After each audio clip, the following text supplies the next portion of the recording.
സൂര്യാസ്തൻ്റെ മാന്ത്രിക ബന്ധനത്തിലെന്നും ശക്തി ക്ഷയിക്കുന്നതനുസരിച്ച് ലക്ഷ്മി ശക്തി പ്രാപിച്ചുകൊണ്ടിരുന്നു.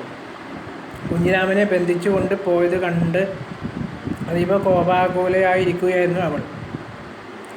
തൻ്റെ കഴിവുകൾ മുഴുവൻ പ്രയോഗിച്ച് അവൾ ബന്ധനവളയം ഭേദിക്കാൻ ശ്രമിച്ചുകൊണ്ടിരുന്നു. അതത്ര എളുപ്പമായിരുന്നില്ല. എന്നാൽ തൻ്റേതായുള്ള കുഞ്ഞിരാമൻ്റെ വീര്യം അടങ്ങിയിട്ടുണ്ടെന്ന സത്യം അപ്പോഴാണ് ലക്ഷ്മി ഓർത്തത്.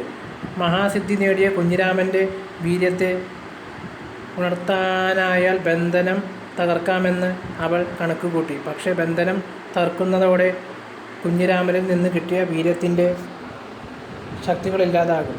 പിന്നെ താൻ വെറുമൊരു യക്ഷി മാത്രമായി മാറും. ഇന്നൊരു ദിവസം കഴിഞ്ഞിരുന്നെങ്കിൽ അമാവാസി കടന്നു കിട്ടിയാൽ തന്നെ തോൽപ്പിക്കാൻ ആർക്കുമാവില്ല. പക്ഷേ ചിന്തിച്ചിരിക്കാൻ സമയമില്ല. കുഞ്ഞിരാമനെ രക്ഷിക്കേണ്ടിയിരിക്കുന്നു. അല്ലെങ്കിൽ അവനെ ബലി കൊടുത്തുകൊണ്ട് തന്നെ നേരിടാൻ അവർ തയ്യാറാകുമെന്ന് ലക്ഷ്മി ചിന്തിച്ചു.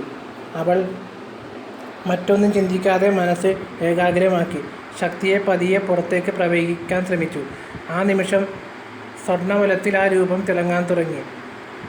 അലസ്യമായ പ്രകാശവും ചൂടും ലക്ഷ്മിക്ക് ചൂടും വ്യാപിച്ചു. പതിയെ